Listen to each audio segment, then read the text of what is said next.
Okay. Okay, Brother Irfan, can you please say the beginning prayer for today's lectures, Brother Irfan?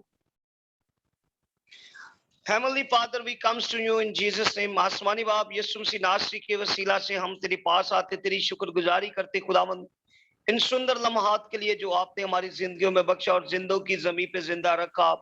बिलखुसूस खुदावंद इस सारी सुंदर fellowship के लिए, जब खुदावंद तेरे बेटे और बेटियां तेरे कलाम की खिदमत के लिए, तेरे कलाम के सुनने और सीखने सिखाने की समल के लिए तैयार होने को है, तो खुदावंद सारे माहौल को तेरे स्पुर्द करता और खुदावंद तेरे कलाम पाक की तेरे मुंह से निकले हुए उन अल्फाजों को याद करता। 2 या 3 जब तेरे नाम से जमा होते हैं तो उनके दरमियान मौजूद होता है।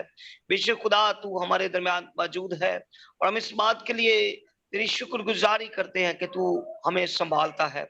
और बिलखसूस खुदावंद मीटिंग के सारे हिस्सा को एक एक तेरे बेटे और बेटी को जो इस मीटिंग में शामिल है, मैं खुदावंद तेरे सपोर्ट करता। बिलखसूस खुदावंद जितने बहन भाई इस मीटिंग में जुड़ चुके हैं और जितने जुड़ने का इरादा रखते हैं, यीशु के नाम से मैं इब्लीस को हुक्म देता कि उनके राह में हायल रुकावटों को यीशु के नाम से दूर करता कि वो जाती रहे और खुदावंद ज्यादा से ज्यादा लोग खुदावंद हमारे साथ जुड़े ताकि तेरी खुशखबरी की और खुदावंद बशारत के लिए ज्यादा से ज्यादा लोगों को तैयार करें, ताकि खुदावंद तेरी बादशाहत के लिए ज्यादा से ज्यादा लोग खुदावंद तेरे लोगों को सेव कर सकें। तेरी शुक्रगुजारी करते और आज के लामत तेरे पैगंबर के लिए, अपने उस भाई के लिए जिसके मुंह में तू अपने कलाम को रख चुका, मैं उसके लिए तेरी खास बरकत चाहता, उसके लिए तेरी अनॉइंटिंग चाहता, उसके लिए खुदावंद खुदा पाक रू और तेरे अल्फाजों को उसके लिए चाहता। जब वो तेरे कलाम का बयान करे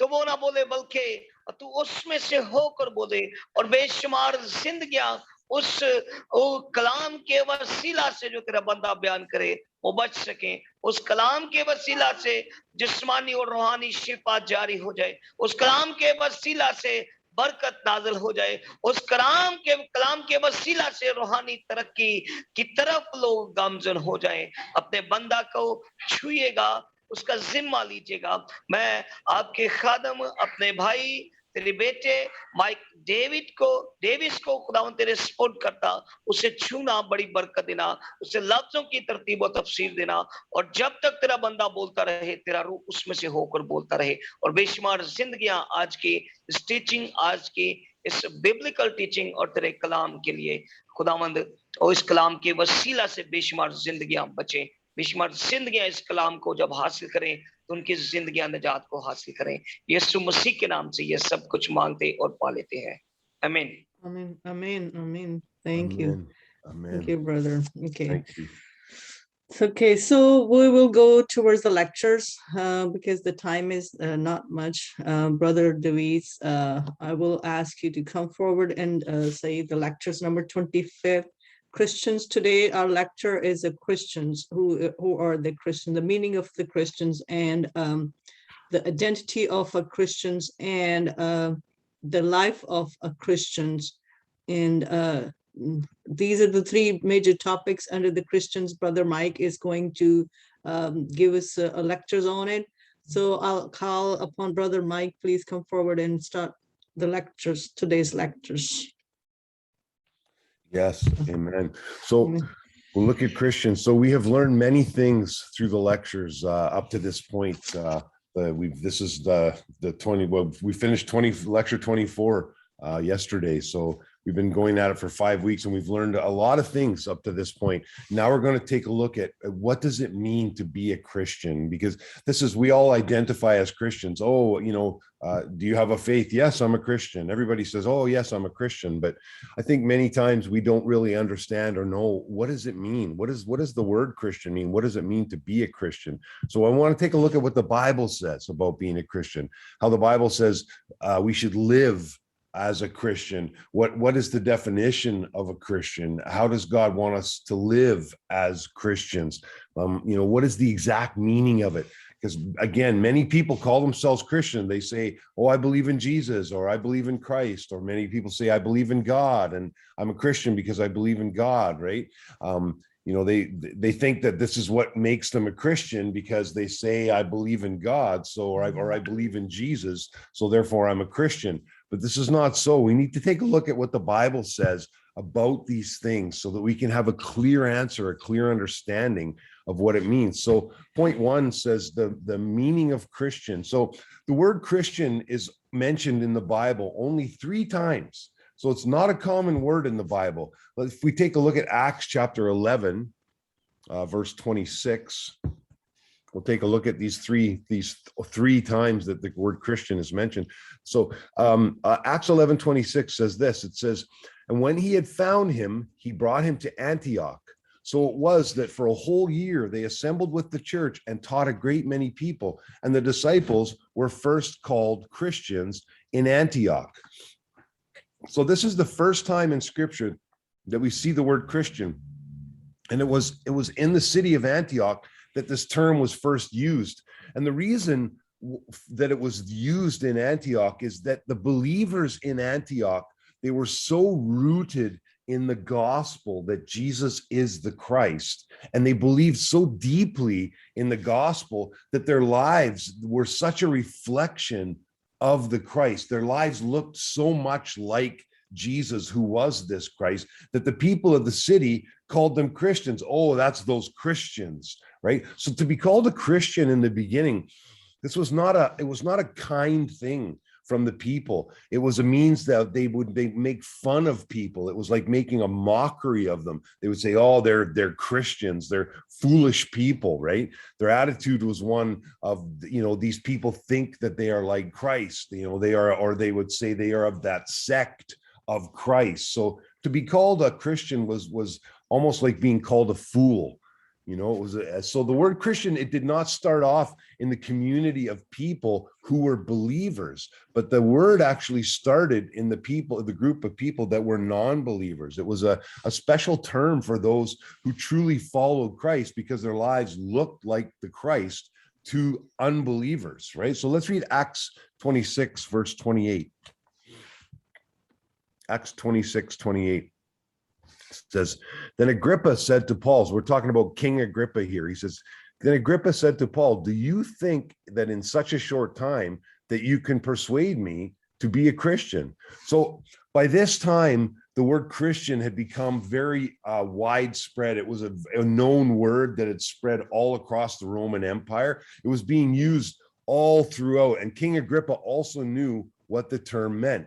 So the gospel had spread so much throughout the Roman Empire that this king had become familiar. He knew what the term meant. He meant it was those people that are like Christ, that live their lives like the Christ. So, but King Agrippa, he was an unbeliever, and yet he still knew that the word Christian meant those who were being persecuted. He understood too that all these people that were being called Christians, they were being persecuted, that those who believed that this Jesus was the Christ were suffering persecution. So let's take a look at 1 Peter chapter 4, verse 16. 1 Peter 4:16. He says this, however, if you suffer as a Christian, do not be ashamed, but praise God that you bear that name. So this is saying that he's saying here that you will suffer if you are a Christian. So in the days of the book of Acts, shortly after the Lord had ascended back into heaven, all the people, they were not focused on going to church to have good services with good music and good preaching, right? Good messages that make me feel good. This was not their focus. Many Christians today, they say, oh, I've come to receive the blessings of Christ. I will worship Christ, and then God will bless me. I feel, I will feed the hungry, and I will clothe the poor, and I will do good works, and then God will bless me. But the Christians in this time, in the book of Acts, this is what they said. They said, I will give my life for Christ.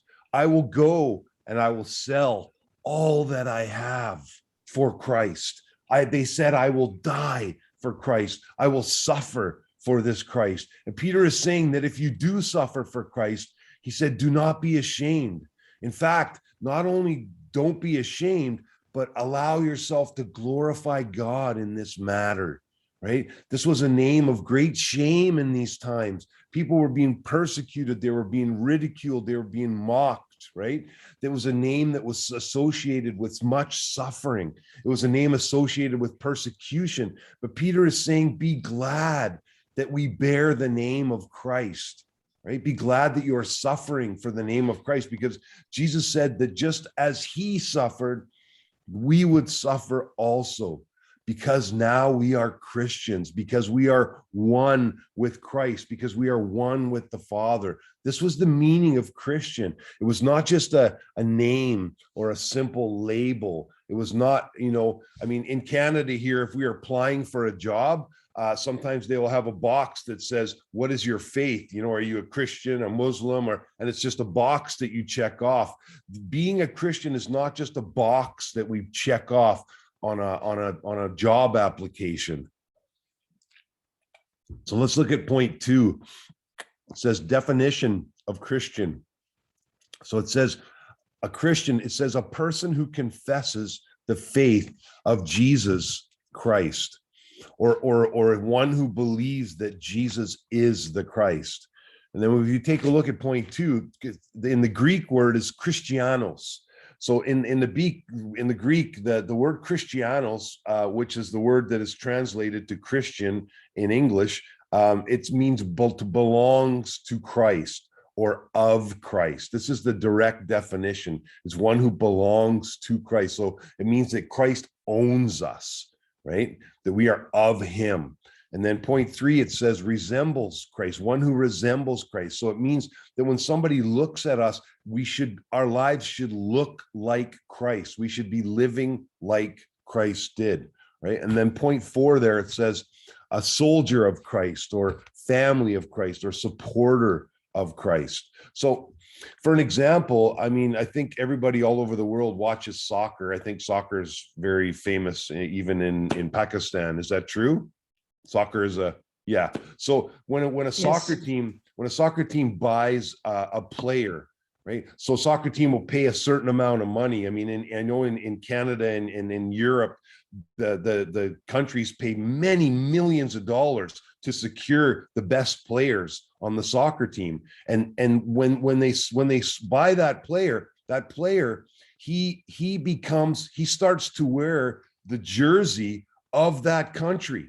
He now has a name on it. He does not belong to himself anymore. He can't go and play for other teams and do what he wants to do. He belongs to that country, because a heavy price was paid. Sometimes millions of euros are paid for these players, right? And you cannot go. You do not wear your own jersey anymore. You do not wear that sweater. That it's not your own. You wear the jersey of the one who paid the price. And it is the same with someone who's truly a Christian. We were bought with a very heavy price by the blood of Christ. So we are no longer our own, right? This means that if we are no longer our own, then we are truly dead.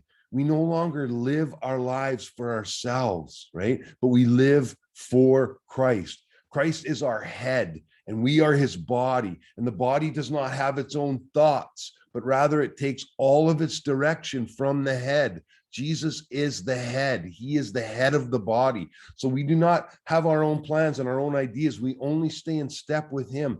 We should resemble Christ, because we are following in the footsteps of Christ, not just morally and ethically, but in actions for his purpose. And we know, what is his purpose? His purpose was to make everyone in the world hear him. His purpose was to make everyone believe that he was the Messiah. This was what his whole ministry on earth was for. This is what the ministry of the Holy Spirit is for, is to enable people to believe that Jesus is the Christ. The Holy Spirit, Jesus said, would testify, would remind people of all the things that Jesus said, and he would lead us into all truth. And we know that Jesus is the truth. This is the purpose of all things, right? Was so that this was so that everyone could have salvation, that they would no longer live under the fear of death, so that they would be reconciled to the Father. All those that God has prepared will be saved.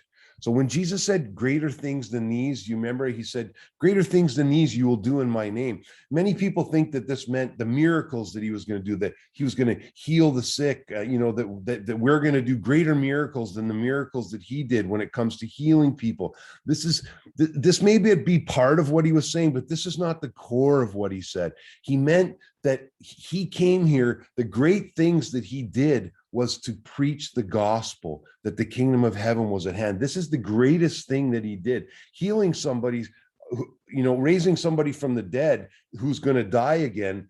This was not the greatest thing that he did. The greatest thing that he did was he brought salvation, a way for us to be reconciled to the Father. This is the thing that he did. And this is what he wanted us to do, even in greater ways, because he was only here for 3.5 years. His ministry was only actually 3.5 years that he actually ministered the gospel, but we have our entire lives to travel all over. There are planes and internet and Zoom meetings, and we can share the gospel in a greater way than he was able to, because he was limited by his body in those ancient times. And this is what he spoke about, that he said, greater things than these you will do in my name, is the testifying. So a soldier does not have his own life, and a soldier is not concerned about the things that he needs to be as a soldier. Why is a soldier not concerned about the things that he needs in life? Because when you go into the army, my son went into the army in Canada for 4 years, and when you go into the army, the army gives you everything that you need to be in the army. They give you your clothes, they give you your weapons, they give you your daily meals, they give you your training, your bed, a place to sleep. The army gives you everything that you need, right? Why do they do that?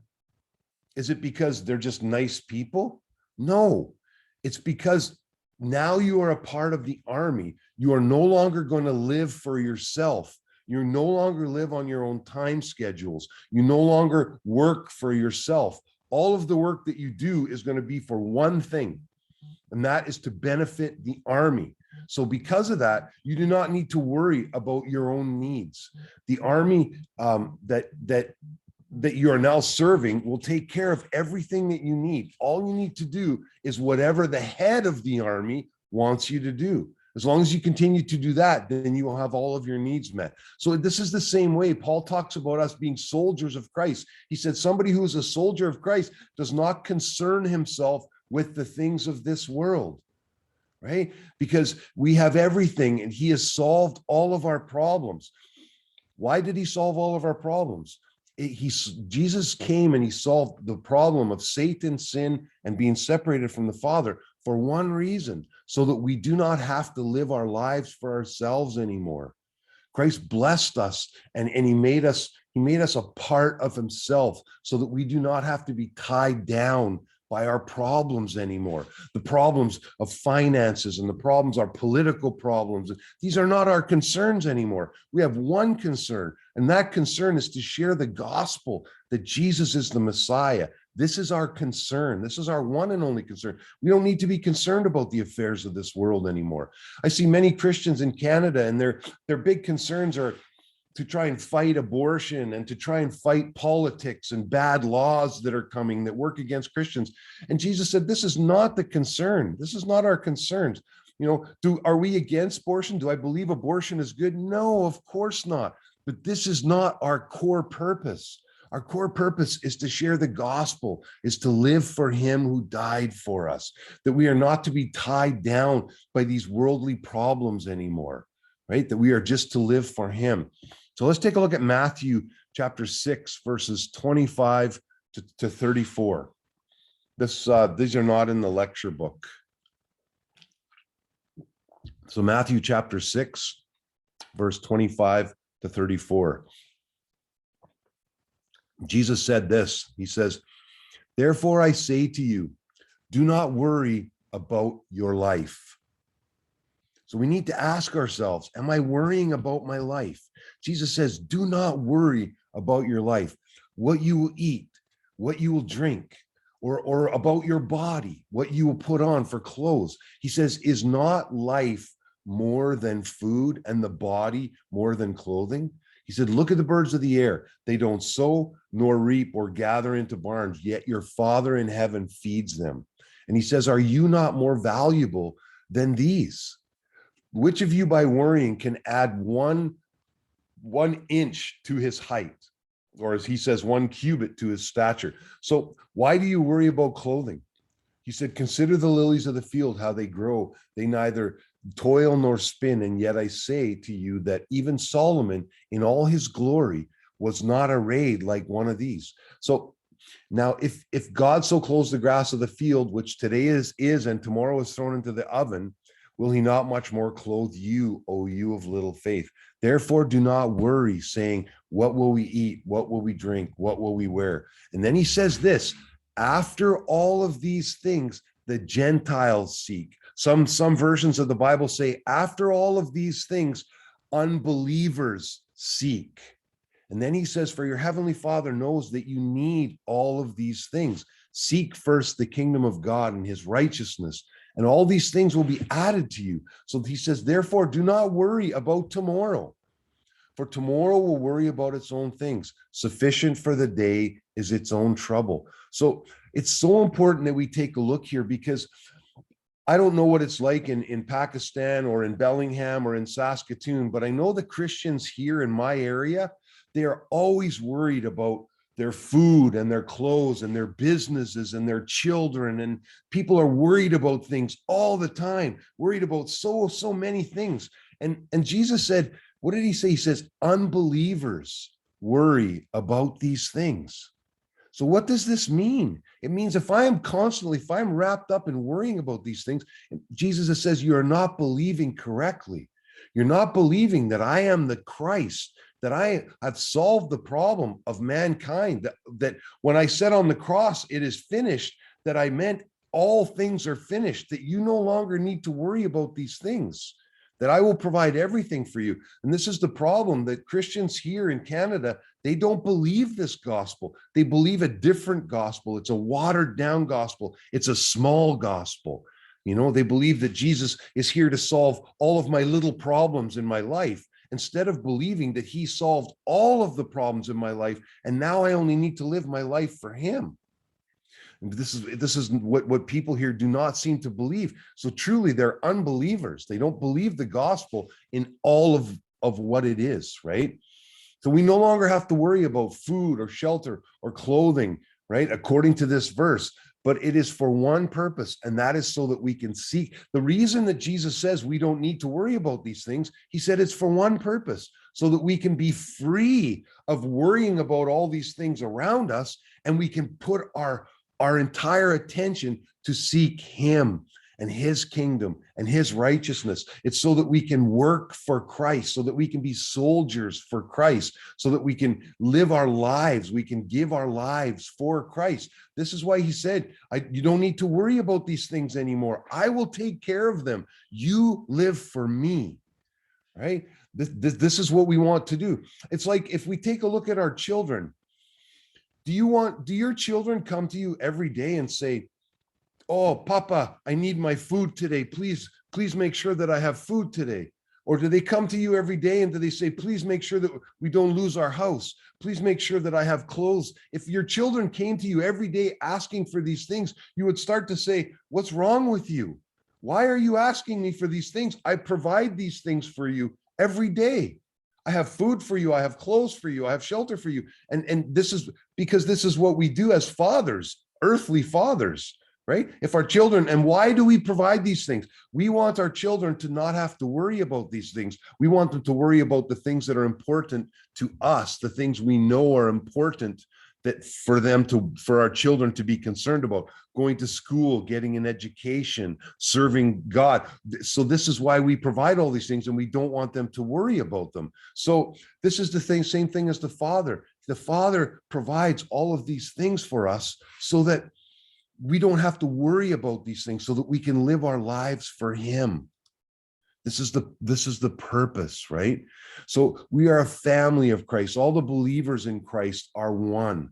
We are all members of this same body. You, my brothers in Pakistan, I love you. You are my brothers in Christ. You know, I I get tears in my eyes when I think about it, because no one in Christ's body can say that we are less or more than the other. We are all members of one body. Everyone has a role to play. Everyone has a different, everyone is a different member of the body. We are all members of the same body. We're all heading in the same direction. We're all working for the same goal, which is to fulfill the preaching of the gospel to all nations so that our Lord will come. This is the purpose. Our purpose, Christ came to evangelize the world, and this is what he wants us to do. It's his will that all the nations would turn to him and be saved. And so to this end, we give everything for Christ and his purpose. We give our skills, we give our money, we give our families, we give all of these things for Christ. So let's take a look at point number 2, the identity of a Christian. So Romans chapter 1, verse 6, he says, and you also are among those who are called to belong to Christ. So as we said earlier, we are like the professional soccer player. We no longer belong to ourselves. We're like the soldier. We no longer, we only do that which Christ asks us to do. We stay in step with the Spirit, listen to the head of the team, and we take our directions from him because we belong to him. Then 1 Corinthians 3 says this, and you are of Christ, and Christ is of God. We see that because we are of Christ and Christ is of God, then we too are of Christ and of God, right? We've been bought with a price to the Father now. This is what the anointed, true and perfect did. Through his veil that was torn, he made a new and living way for us to be with the Father, of the Father. So we have Galatians chapter 3, verse 29. Paul says, if you belong to Christ, then you are of Abraham's seed and heirs according to the promise. So if we belong to Christ, it says we are heirs also. We are also of Abraham's seed, because Abraham's seed was a prophecy about the Messiah. Remember, the Father said to Abraham, all the nations of the world will be blessed through you. And that was because the Christ was going to come through Abraham's seed. This is how all the nations of the world were blessed, through Abraham, through his seed. And this is saying that we are of Abraham's seed, right? Because this was that prophecy about the Messiah, saying that his seed would be a blessing to all nations. So if we are in Christ, then we too are descendants of Abraham, and we are of the seed of Abraham, even though we are not Israelites, even though we are not Jews, we are of the seed of Abraham, which makes us heirs according to the promise that we're going to inherit this promise. The prophecy was not just for Israel, but it was for all those who believe that Jesus is the Christ, for all those that believe that Jesus is the anointed king, the anointed priest, and the anointed prophet. This blessing was for all people that believe this. So John 17, verse 16, he says, they are not of the world, even as I am not of it. So this verse is saying that once we become Christians, once I believe that Jesus is the Christ of God, then we become heirs of a kingdom that is not of this world, right? We become heirs of the kingdom of God, the kingdom of Christ, which is a kingdom that is not of this world. So let's read 1 Corinthians 6, 19 and 20. It's 1 Corinthians 6, verse 19 and 20. It says this, or do you not know that your body is the temple of the Holy Spirit who is in you, whom you have from God, and you are not your own? You were bought at a price. Therefore, honor God with your body. So this is saying we are the temple of the Holy Spirit. We all know this scripture very, very well. And he says, if you are being built up as a temple of the Holy Spirit, then this means, excuse me, this means that you are being perfected.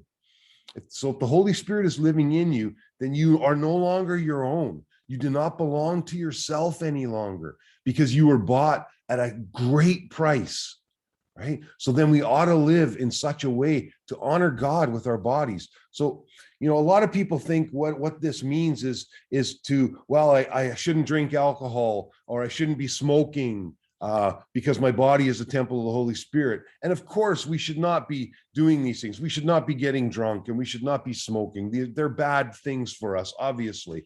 But the meaning of this is much deeper. It means that to honor God with our bodies is to not live our lives for ourselves anymore. It means that we live for the desires of him who bought us, right? It means that our sinful nature is no longer ours either. Our nature is now, we live according to the Spirit instead of according to the flesh. It's now to be about the business of the one who purchased us, right? All the things that we used to consider our own. Before, I have my business, and I have my family, and I have my home, and I have my truck, and I have all the things that I own. And I used to consider these are my things. You know, I would be like this with them. Yes, I've worked very hard, and these are my things. Right? But that's no longer how we're to live. All of the things that I used to consider my own, you know, they now to be a Christian, it means that all of these things are now the Lord's, right? I may have possession of them, but I do not hold on to them like this. Now they are like this. Lord, everything that I have is yours. Please let me know, how can I use it for your service, for your glory? All of the things, my home, my truck, my money, the everything that I have, how can I use them? All my skills that I have, how can I use them for you? This is what the meaning of Christian is. It's not just a simple label that we take on for ourselves because we claim to believe in God, because we live, you know, because it's much more than this, right? When we take a look at what the Bible has to say about it, it's no longer only about us. Our lives are not about us anymore. Because of this, we must be very careful. Because of this, we need to be very careful how we live, right? Now we are an instrument of God, and we must take care of what it is that our lives are about. So let's look at, let's keep going with the Bible verses. Colossians chapter 3, verse 9 and 10. Says this: do not lie to each other, since you have taken off your old self with its practices and have put on the new self, which is being renewed in knowledge in the image of its creator. So now it says to lie to each other as we have done in the past. There's no purpose. It's useless. Since we've taken off our old self and we've put on our new self, we're being made new constantly. We're being renewed constantly by this gospel, right? It's not saying that we need to make ourselves new. It says that we are being renewed in the knowledge of our Creator. As the Lord reveals more of the gospel, as we seek his kingdom more, then we are being renewed in the image of our Creator. It means that we are being perfected. We are being constantly brought through different things and situations in our lives, and these things work to renew us and to bring us to the image of Christ, to bring us to the image of the one who purchased us, who bought us. God is perfecting us. He's teaching us to trust in him. He's teaching us to have more faith in him. He's teaching us to be lined up with his purpose. This is why he's brought these lectures to us, so that we could see more deeply what the word talks about, what his message to us is. So let's read 2 Peter 1, verse 4. 2 Peter chapter 1, verse 4 says, by which have been given to us exceedingly great and precious promises, so that through them you may participate in the divine nature and escape the corruption in the world caused by evil desires. So through these great promises of God, through them we can partake of God's nature. We can escape, it says we can escape the corruption that is in the world through lusts, and we are now participating in the divine nature of God. This is what allows us to escape the corruption that is in the world. So to be a Christian means that I participate in the divine nature. Remember, Jesus said that we are seated in heavenly places, right? Like that we're seated, Paul wrote, and he said, we are seated in heavenly places in Christ when we believe this gospel. So let's read Colossians 3, verse 3. For you died, and your life is now hidden in Christ, with Christ in God. And then also let's read 1 John 4:15. So whoever confesses that Jesus is the Son of God abides in him, and he in God. So the verse in Colossians it's very interesting because it doesn't say that we are dying. It doesn't say that we're in the process of dying. It says you have died. Colossians 3:3, it says, for you have died, and your life is now hidden in Christ. So it means that I'm not just on the surface with Jesus. My life is hidden in Christ. It's now with Christ in God. This is where my life is. It means that I am hidden in the deep places with God. My life is not something that God is just placing around here and there. It is in him and with him. He's lambano me, as the Greek word says, right? He's received me and he's taken me into himself. It's hidden with him. This is what it means to be a Christian, right? So now God lives in us, right? Remember, it says in John 4:15, whoever confesses that Jesus is the Son of God, God abides in him and he in God. So God now lives in us and we also live in him, right? The image of God that we once knew in the garden, that Adam had, this image of God, now has been restored to us. We no longer live for ourselves, but we are now of God, right? So let's look at point 3, life of a Christian. So 1 Peter 2:21 says this, to this you were called because Christ suffered for you, leaving you an example that you should follow in his steps. So this verse is very clearly saying that Christ suffered for us. And then it says we are to follow in his steps, which is to say that we must suffer with him as well. We must follow in his steps. We must be willing to do all of the things that he did. We must be willing to go where he went. We must be willing to give all things for him. This is what it means to be a Christian. It's to be about his purpose, about his objective, about his heart, right? And what was his heart? What did he come here for? It was to preach the gospel that he is the anointed one of God, that was the plan of salvation to restore men to God. This is what it was, to preach the gospel. He preached the kingdom to everyone he met. His purpose was that people would believe in him, to fulfill the work of the Messiah, right? And this is what we are to be witnesses to. And we will suffer, my brothers and sisters. I mean, I know that people right now in Afghanistan are being persecuted and murdered, and they're suffering horribly. And we weep tears for them, and we pray that God would strengthen them and that they would hold true to the end. You know, we don't suffer like that here, but there are other things we suffer here. My wife and I, many of our children, they don't want anything to do with us because of the gospel. We have no relationship with some of our children because they do not believe this gospel, and this is a painful thing. There are many people in churches that we try and share this gospel with, and we get rejected. We've been thrown out of places and cursed. You know, because, and this is, Jesus said that this is what would happen, right? That we would suffer for these things. Let's read Galatians chapter 3, verse 11.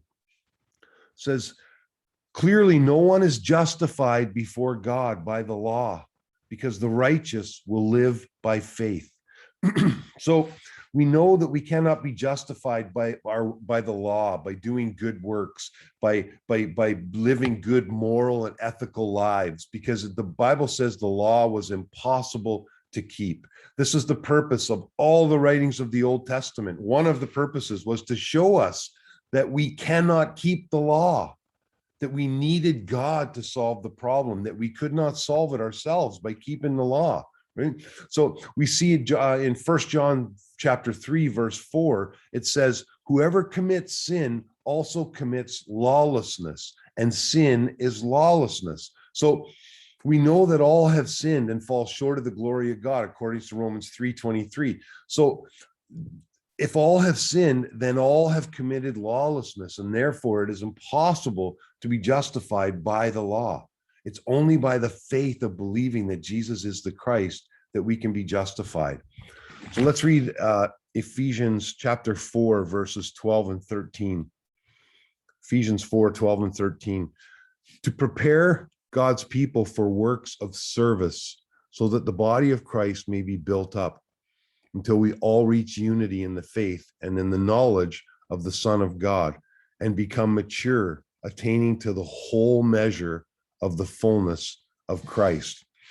So the gifts and the positions that God gives us, whether we're a pastor or whether we're an evangelist, or whether I work building houses, or whether I work, whatever it is I do, whatever my position is, right?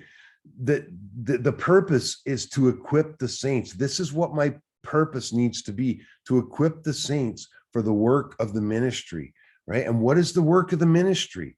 The work of the ministry is not building schools. The work of our ministry is not building hospitals. The work of our ministry is not, feeding the poor. This is not what it is. It's to preach the gospel that Jesus is the Christ. If we're building hospitals but not preaching the gospel, then we have lost sight of what we are supposed to be doing.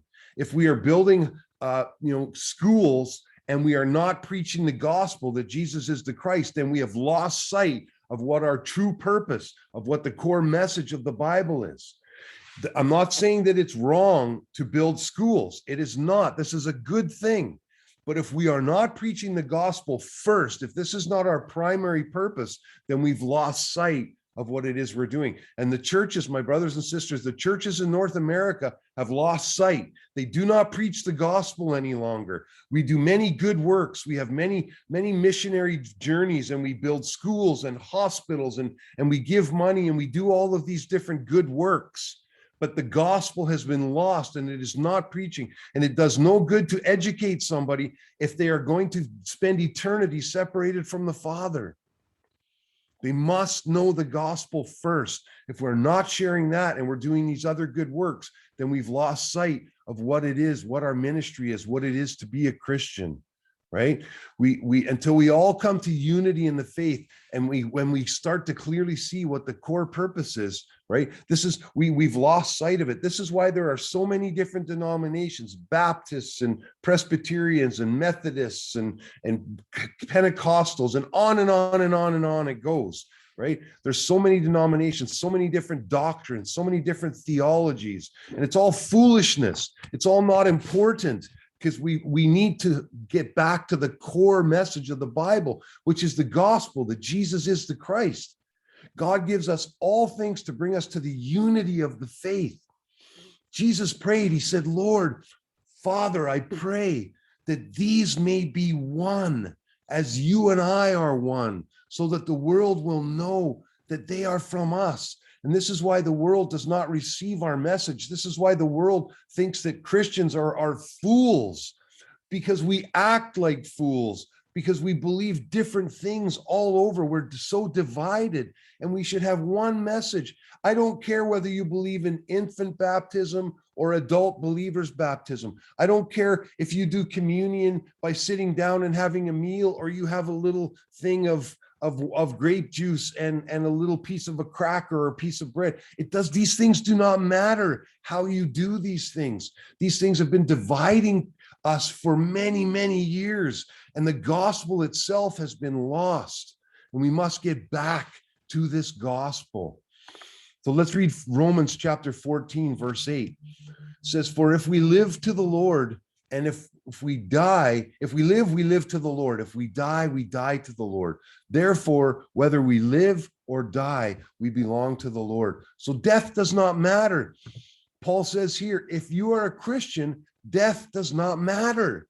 If you live for the Lord. If we die, then we've died for the Lord. Whether we live or die is of no concern to us, right? Paul didn't care. He goes, I'm not sure to live or die. I'm not sure what I prefer. It's good that I stay here to continue sharing the gospel, but I truly long to be with my Lord, right? How many Christians today people that call themselves Christians are afraid of dying? How many Christians, if you ask them today, do you want Jesus to return today? I've asked many people in Canada, many people who call themselves Christians, do you want the Lord to return today? And most people say, no, maybe not today. And I ask them why. And they say, well, I would like to see my grandchildren grow up. You know, I'm going to be retiring soon. I would like to travel the world, and I would like to, you know, I don't want Jesus to come back to right away because I have some things I want to do. So we must ask, what do these people believe? They do not believe the gospel of the Bible. They believe something else. They believe something that is not true. They believe in a weak gospel and a small gospel. They do not know who this mighty Messiah is, this Prince of Peace, this everlasting Father, this morning star. They do not know who he is. They see some Jesus as just some, oh, he died on a cross for my sins, and I just kind of like, let's just go to church and try and be good, and then I get to go to heaven. This is not the gospel of the Bible. He is mighty and powerful. He's the everlasting Father, the Prince of Peace. He is all things. This world and watching my grandchildren grow up, or watching my children get married, or going in and retiring, these things are nothing compared to what the gospel of the Bible is, right? And we've lost sight of this. These people do not believe the gospel. This is why they need somebody to come into their churches and begin to preach the true gospel of the Bible. And this true gospel will change their lives. They will see the truth, and they will get free of their worldly thinking. So let's read. We're running out of time here. I'm sorry, I'm going a little over time. Let's read 2 Corinthians 5, verse 15. 2 Corinthians 5, verse 15, it says, and he died for all, that those who live should no longer live for themselves, but for him who died for them and was raised again. So again, right, if I truly believe in him, in this gospel, that Jesus is the anointed king, priest, and prophet that solved my problem of Satan and my problem of sin and reconciled me back to the Father, then I will no longer live my life for myself anymore.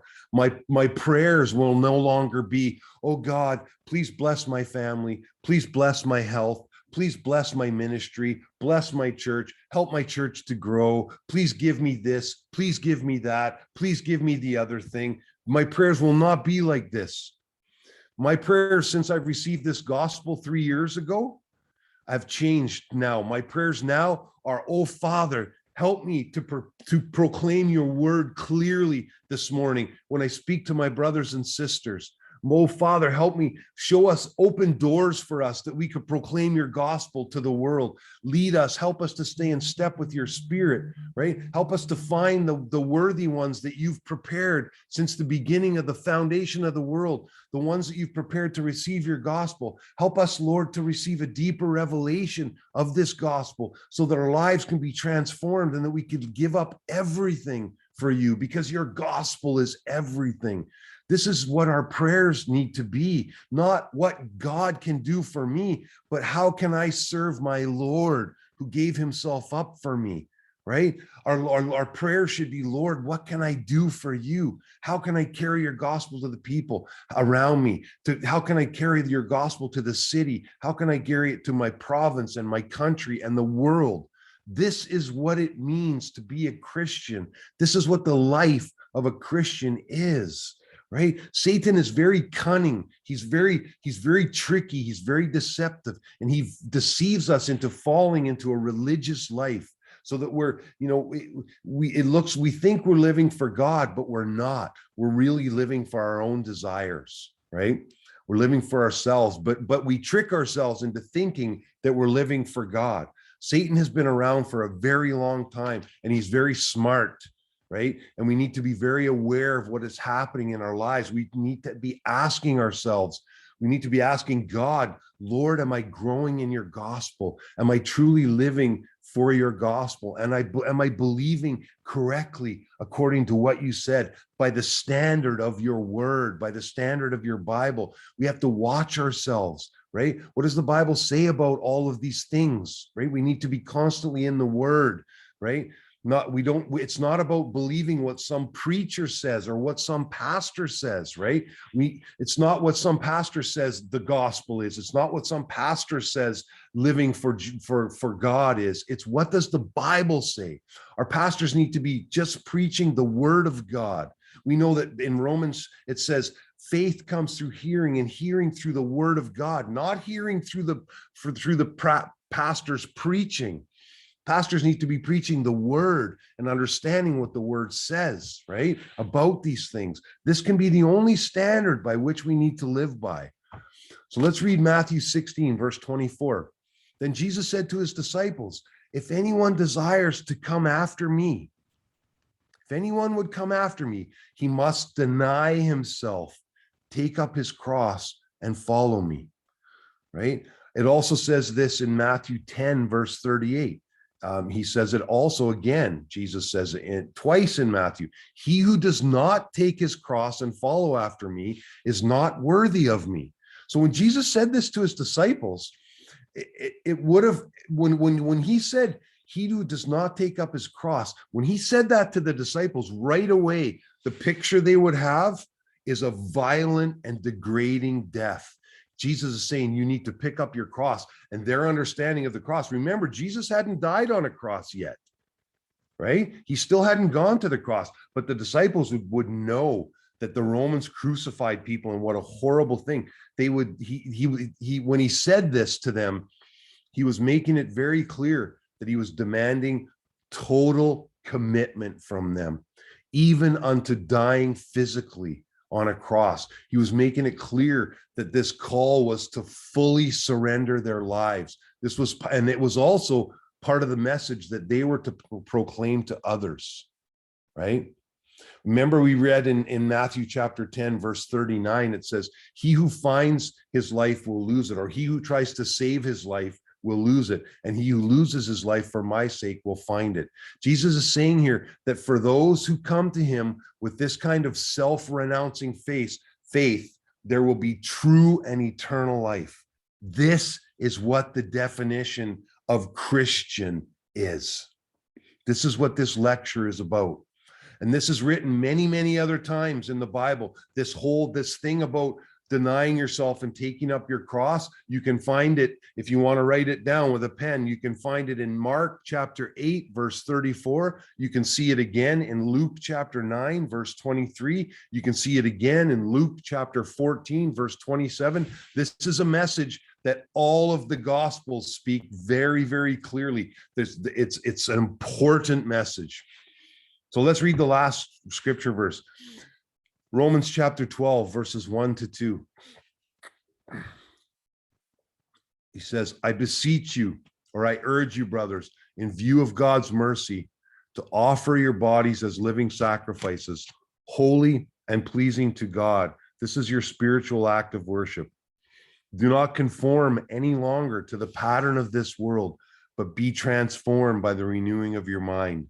Then you will be able to test and approve what God's will is, his good, pleasing, and perfect will. So he's saying, offer your body as living sacrifices to God. We are being sacrificed to God. This is our spiritual act of worship. Worship is not just going to church and singing songs. According to this verse, it says it's not just coming to church to sit there and to praise and to sing and to listen to a message and then to go home and forget what we did and what we heard. This is not true worship. Worship is when we offer our bodies and our minds to the Lord day after day.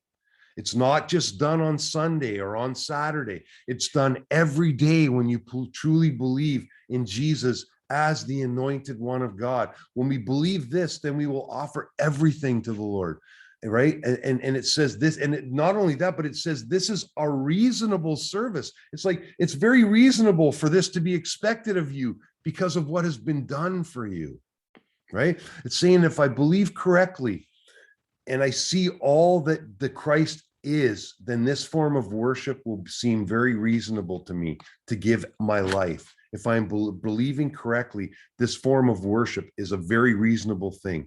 We must not be conformed to this world. We must not get into the kinds of patterns that the Pharisees and the Sadducees were into, these religious patterns of living, right? We must worship truly and be transformed by the renewing of our minds. And how does this happen?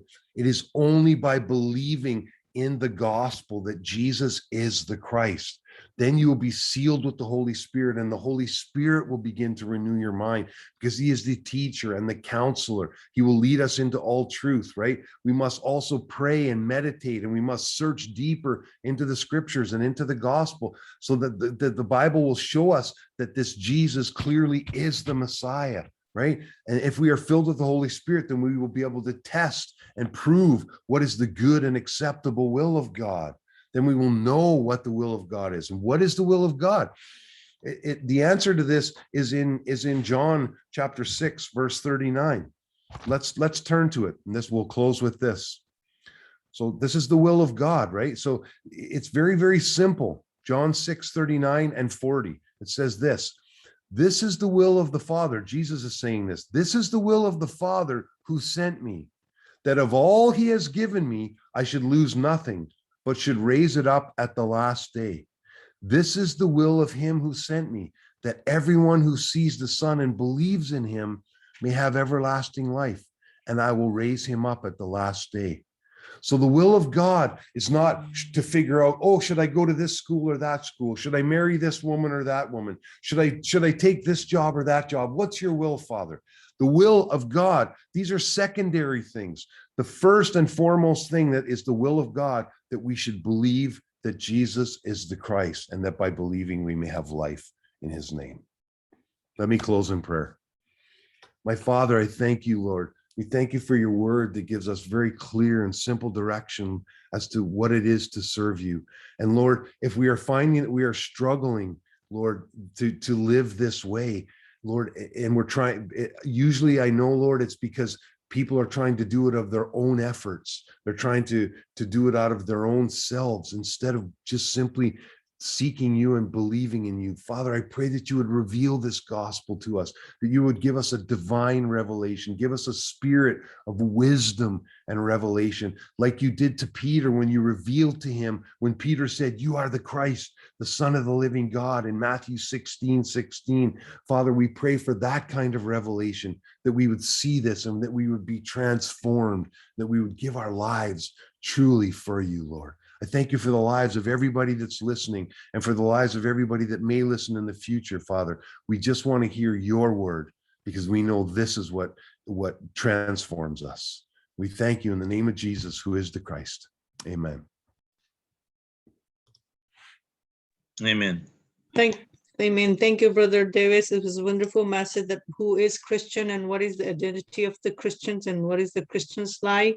So obviously we need to know who we are in the Christ and what is the purpose on the earth for us, Lord. So to bring the gospel to the peoples and give the people the Jesus, not the food and the not we do the charity, because these are secondary thing. The first thing is that we have to give the world the Jesus Christ. Amen. Because if they take the Jesus Christ, then they will live. Because that's how we can get rid of the Satans, because he who is under the Jesus Christ will run away when we have the Jesus in our life. So we have everything. So thank you, Brother Mike. It was so wonderful. And if you want to stay, we're going to translate in Urdu for our Urdu listeners, brothers and sisters. And you're welcome to stay. I will translate in Urdu. English, sorry for you, but if you want to leave, please don't say end, just say leave, so we will not be disconnected. Yesterday when Brother Louis, he handed I know, I saw that right away. I was like, oh no, they're gonna have to start a new meeting again.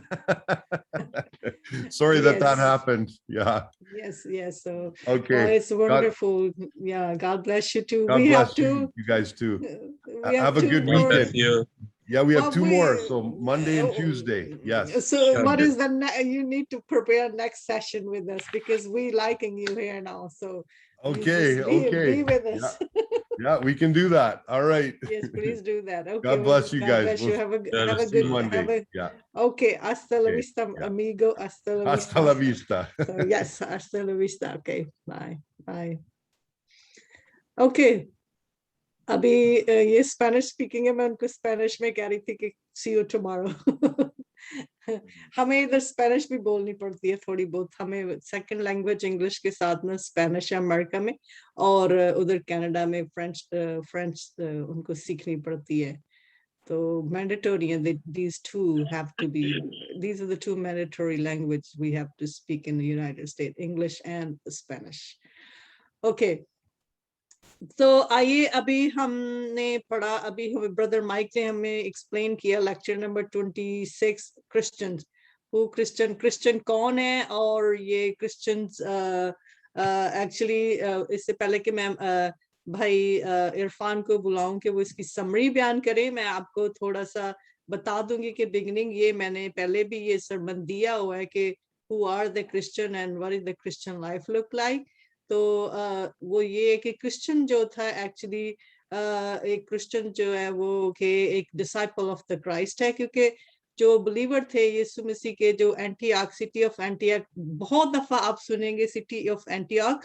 तो मैं ये आपको बता दूं कि जितने सारे churches थे वो सारे एफेसस में थे, सिटी ऑफ एंटियाक, जो कि प्रेजेंटली तुर्की के पास है, अभी तुर्की के अंदर है। तो यूहन्ना नबी ने जो यूहन्ना प्रॉफिट ने जो रेवलेशन में 7 चर्चेस से वो बात कर रहा है, वो सारे उसी में उसी एरिया में है। तो उधर जाके जैसे पॉल और बरनबास जब प्रीचिंग कर रहे थे चर्च के साथ, तो जो लोग थे उन्होंने मतलब जो डिसाइपल थे उनको चीज एज ए क्रिश्चियन फॉलोवर कहा था, क्राइस्ट के फॉलोवर। तो पहला क्रिश्चियन लफ्ज जो था वो एंटियाक सिटी से क्रिश्चियन डिसाइपल को दिया गया था, क्योंकि डिसाइपल जो है मतलब हर क्रिश्चियन जो है ना वो यीशु मसीह का रसूल है, क्योंकि यीशु मसीह ने ये कहा था कि जाओ कौमों में बादशाही की खुशखबरी सुनाओ, उनको बाप और बेटे रूह कुदस से बपतिस्मा दो और उनको शागिर्द बनाओ, मीन उनको रसूल बनाओ, मीन उनको खुदा की बादशाही का विटनेस बनाओ। फिर आगे उनका काम है कि सबको जाके यीशु को बांटे और यीशु की रोशनी में लेकर आए सबको। तो मैं बस इतना ही कहना चाहूंगी। अभी मैं भाई इरफान से कहूंगी कि प्लीज आइए और इसके बारे में हमें बयान कीजिए कि आज ब्रदर ने जो हमें एक्सप्लेन किया उसको उर्दू में बयान कीजिए प्लीज। भाई इरफान।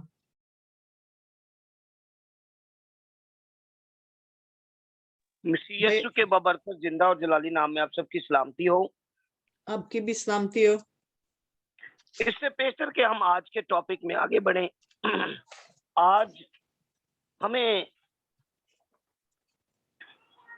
आज का जो खुदा के खादम ने जो टॉपिक रखा, बड़ा जबरदस्त टॉपिक था, और आज हमें बिलखसूस इस बात को समझने की बहुत ज्यादा अशद जरूरत है।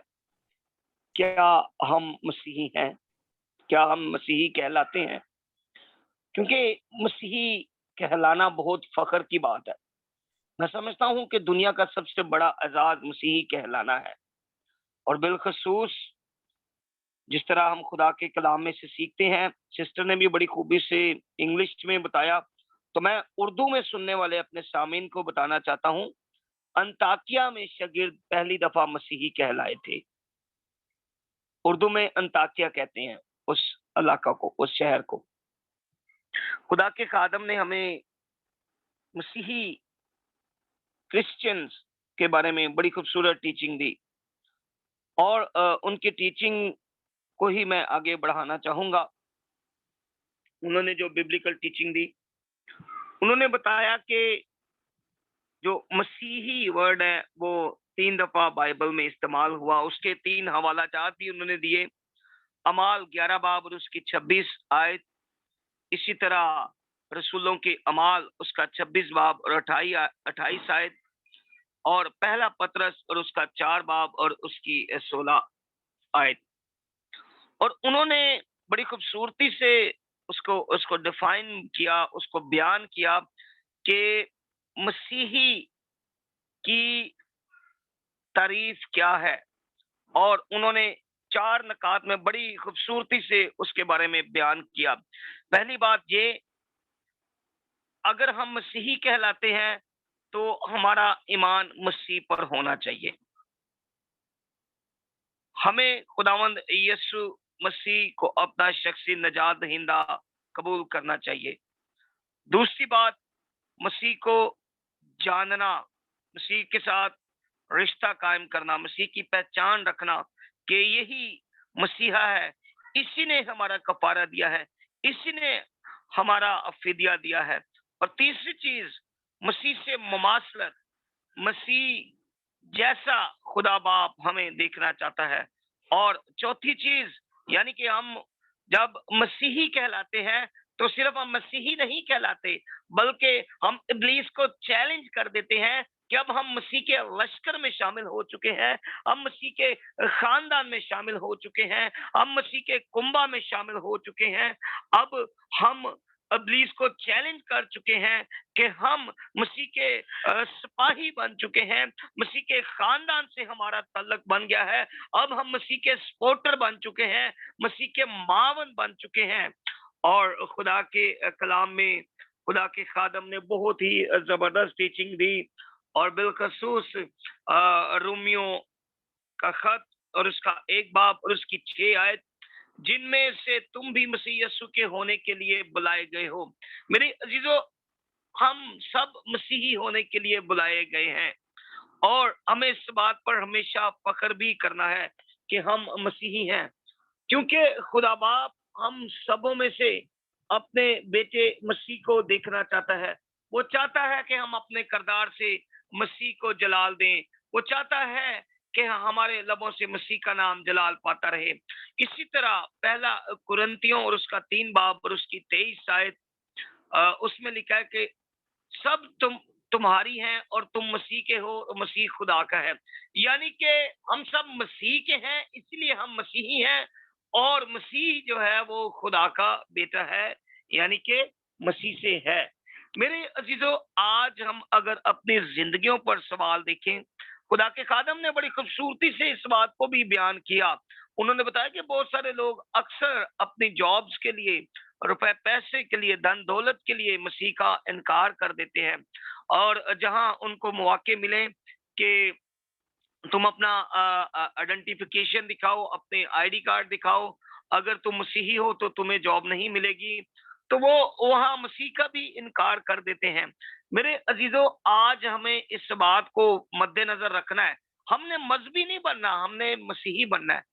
مذہبی اور ہیں، لیکن مسیحی وہ ہیں جو مسیح کے فالوور ہیں، جن کا ایمان مسیح پر ہے، جو مسیح کو جانتے ہیں، جو جانتے ہیں کہ مسیح خدا کا بیٹا ہے، جن کی زندگیوں سے مسیح کا نور چھلکتا ہے. میرے عزیزوں، میں آپ کو بتاتا چلوں کہ ہم میں سے بہت سارے ایسے بہن بھائی ہیں جو چرچز بھی جاتے ہیں، دے یکیاں بھی دیتے ہیں، فاسٹنگ بھی، روزے بھی رکھتے ہیں، لیکن جب ان کو عملاً اپنی زندگی سے، اپنے کردار سے مسیح کو ثابت کرنا ہوتا ہے، تو وہ وہاں مذہبی طور پر اپنے آپ کو صرف ڈکلیئر کرتے ہیں، لیکن ان کے کردار سے مسیح ثابت نہیں ہوتا، ان کے کردار سے مسیح نہیں چھلکتا. اسی طرح میں ایک اور حوالہ آپ لوگوں کے ساتھ پڑھنا چاہوں گا، یوحنا 17 باب اور اس کی 16 آیت مبارکہ. جس طرح میں دنیا کا نہیں، وہ بھی دنیا کے نہیں. خدا چاہتا ہے کہ اس دنیا کے ہم نہ بنے، بلکہ مسیح کے بن جائیں. کیونکہ یاد رکھیے، مسیح اس دنیا کا نہیں. اسی طرح لکھا ہے کہ جس طرح میں دنیا کا نہیں، وہ بھی دنیا کے نہیں. ہم یہاں مسافر اور پردیسی ہیں، ہم نے ایک دن یہاں سے جلا وطن کر دیا جانا ہے. یاد رکھیے، ہم اس دنیا کو جب چھوڑیں گے، اگر ہماری زندگی میں مسیح نہیں ہے تو ہم ابدی زندگی کو حاصل نہیں کر سکیں گے. اور میں یہاں پال کی مثال دینا چاہوں گا. پال بڑی خوبصورتی سے بیان کرتا ہے کہ جینا میرے لیے مسیح اور مرنا میرے لیے نفع.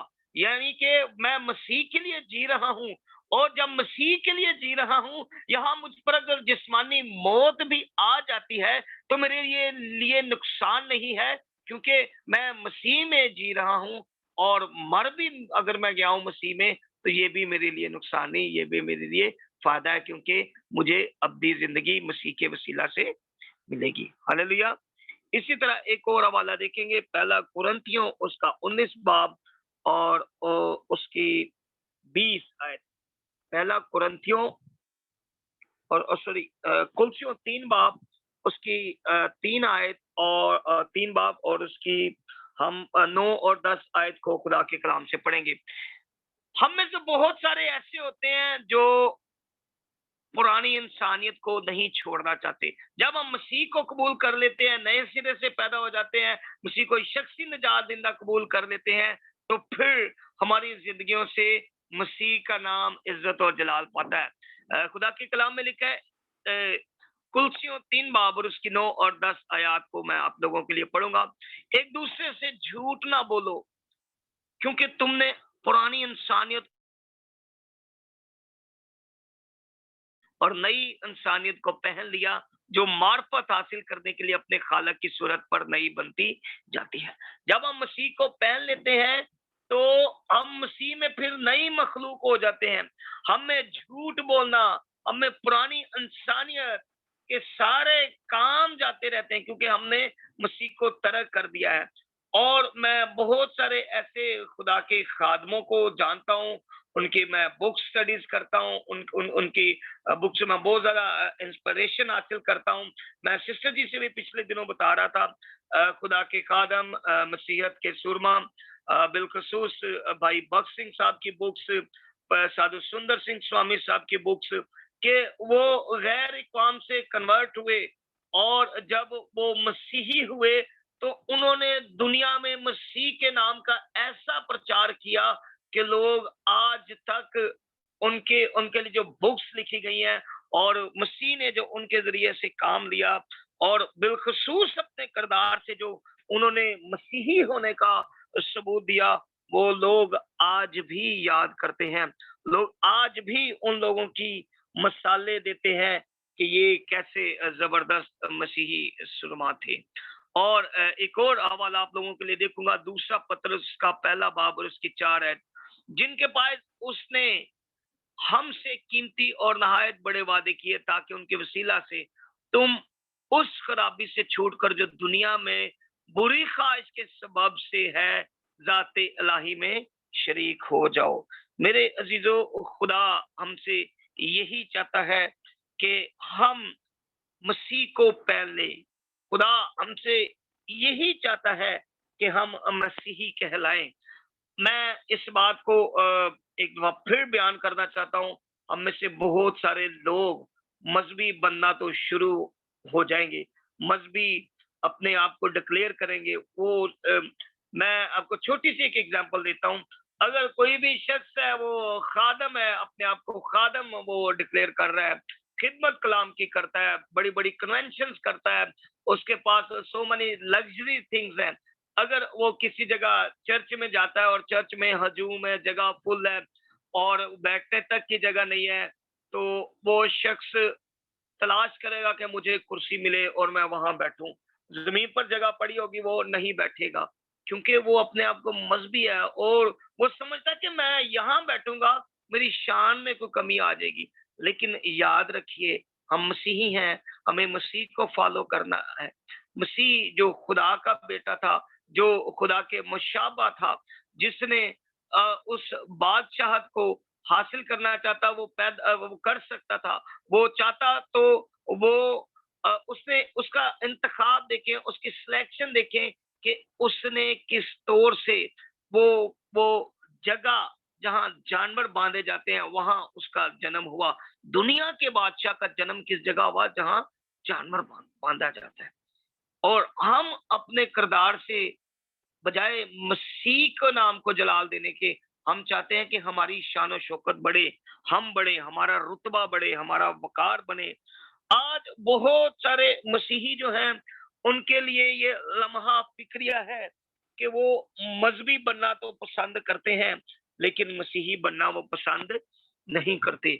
और बहुत जगहों पर वो मसीह का इनकार कर देते हैं, मसीह की पहचान को भूल जाते हैं और उनको ऑफर्स होती हैं रुपए की, दौलत की, जॉब्स की, वो भूल जाते हैं कि हम मसीही हैं। लेकिन खुदा के कलाम में पहला यूहन्ना उसके 4 बाब और उसकी 15 आयत में लिखा है, जो कोई इकरार करता है कि यीशु खुदा का बेटा है, खुदा उसमें रहता है और वो खुदा में, जो मोहब्बत को हमसे उसकी हम जान गए हैं, हम उसका यकीन है। मेरे अजीजों, हमें ये यकीन करना है कि यीशु ही खुदाया है।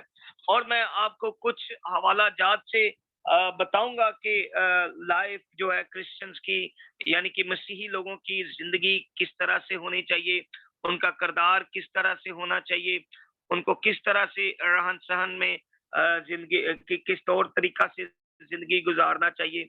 मैं आपको बताता चलूं, खुदावंद यीशु मसीह ने बड़ी जबरदस्त अपनी अपनी जिंदगी से हमें एग्जाम्पल दी, एग्जाम्पल सेट की। और अगर हम मसीही हैं और हम दुआ नहीं करते, इसका मतलब वी आर नॉट क्रिश्चियंस। हमें फॉलो करना है खुदावंद यीशु मसीह को, किस तौर से वो दुआ करते थे। उनकी उनकी रात दुआ में गुजर जाती थी, उनकी खुदा की प्रेजेंस, खुदा के साथ उनकी रफाकत में सारी सारी रात गुजर जाती थी, सारी सारी रात वो खुदा के साथ जुड़े रहते थे। और याद रखिए हम किस लिए बुलाए गए हैं। याद रखिए, अगर हम मसीही हैं और हम दुख उठा रहे हैं, तो हमें इन बातों से घबराना भी नहीं है, परेशान भी नहीं होना। हम मुबारक हैं। खुदा के कलाम में लिखा है, पहला पत्र उसके 2 बाब उसकी 21 आयत में, और तुम इसी के लिए बुलाए गए हो क्योंकि मसीह भी तुम्हारे वास्ते दुख उठाकर तुम्हें एक नमूना दे गया है, ताकि उसके नक्शे कदम पर चलो। हम मसीही हैं, हमें मसीह के नक्शे कदम पर चलना है। अगर उसने दुख उठाए हैं तो याद रखिए, इस गॉस्पल के लिए, इस खुदा के कलाम के लिए, इस अंजील के लिए, अंजील की खुशखबरी के फैलाने के लिए हमें भी अगर दुख उठाने पड़े, हमें घबराना नहीं है, क्योंकि हम मसीह के फॉलोअर हैं, हम मसीही हैं। तो हमने मसीह के ही नक्शे कदम पर चलना है। और जिस तरह मसीह ने दुख उठाए, हमें भी दुख उठाने से गुरेज नहीं करना। और बिलखसूस मैं आपको एक निचोड़ बताना चाहता हूँ हकीकी मसीही जिंदगी का, कि दूसरे लोग अपने लिए जीते हैं, अपनी जिंदगियां गुजारते हैं, वो अपने लिए अच्छे घर बिल्ड करते हैं, दौलत इकट्ठी करते हैं, वो चाहते हैं कि हमारा माशरे में ऊंचा नाम हो जाए। लेकिन मसीह ने ऐसा नहीं किया, बल्कि मसीह सारी दुनिया के लिए जिया, सारी दुनिया के लिए कुर्बान हुआ। हम भी अगर मसीही हैं तो याद रखिए, हमें भी दूसरों के लिए जीना है, क्योंकि अपने लिए तो जीते हैं सब ही इस जहां में है। जिंदगी का मकसद औरों के काम आना, और यही मसीह की हकीकी तालीम है कि हमें दूसरों के लिए अपना जीवन वक्फ करना है, दूसरों को राह रास्त पर खुदा के कलाम के वसीला से लेकर आना है। मैं आप लोगों के साथ यहाँ एक हवाला शेयर करना चाहूंगा, रोमियो 14 बाब और उसकी 8 आयत खुदा के कलाम में से। अगर हम जीते हैं तो खुदावंद के वास्ते जीते हैं, अगर मरते हैं तो खुदावंद के वास्ते मरते हैं। बस हम जिए या मरे खुदावंद ही के हैं। हालेलुया। अगर हम जी रहे हैं फिर भी खुदा के वास्ते, अगर हम मर भी जाएंगे फिर भी खुदा के वास्ते, क्योंकि हम अगर जीते हैं, अगर हम मरते हैं, तो दोनों सूरतों में हम खुदा के ही हैं। क्योंकि खुदा बाप हम सबकी जिंदगी से अगर देखना चाहता है तो अपने बेटे का जलाल देखना चाहता है। वो हम सब में से अपने बेटे को चलना फिरता हुआ देखना चाहता है। वो चाहता है कि हम सब अपनी जिंदगियों में से उसके बेटे का जलाल जाहिर करें। और याद रखिए, खुदा के कलाम 2 कुरिन्थियों उसके 5 बाब 15 आयत में लिखा है, और वो इसलिए सबके वास्ते हुआ कि जो जीते हैं वो आगे को अपने लिए ना जिए, बल्कि उसके लिए जो उनके वास्ते मुआ और फिर जी उठा। याद रखिए, हमें अपने लिए नहीं जीना, अपने मसीह के लिए जीना है, अपने मसीह के नाम को जलाल देना है। याद रखिए, अगर मैं इरफान हूं, मेरे नाम के साथ इरफान मसीह ना लगे, मैं मसीही नहीं कहलाऊंगा। याद रखिए, बहुत सारे ऐसे लोग हैं, मैं किसी और के नाम पर तनकीद नहीं कर रहा, मैं किसी और के नाम को नहीं कह रहा, मैं अपने नाम को कह रहा हूं। सपोज अगर मैं इरफान हूं, मेरा नाम इरफान मसीह है, और मैं नशा भी कर रहा हूं, मैं गलत काम भी कर रहा हूं, मैं अडल्ट्री में हूं, मैं ज़नाकारी में हूं, मेरी रविशें बुरी हैं, मैं गुनाहों की चुंगल में फंसा हुआ हूं, और नाम मैंने रखा हुआ है जी इरफान मसीह, बल्ले भी बल्ले। ऐसा नहीं है।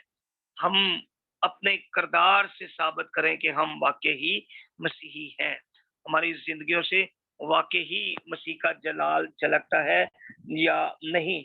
याद रखिए, मैंने पिछले दिनों आप लोगों को बताया भी था, एक एक बच्चे की मैंने मिसाल दी थी। एक बच्चा था जिसने खुदा के कलाम को कम्युनिकेशन के जरिए सुना, जिस तरह हम कम्युनिकेट कर रहे हैं खुदा के कलाम को।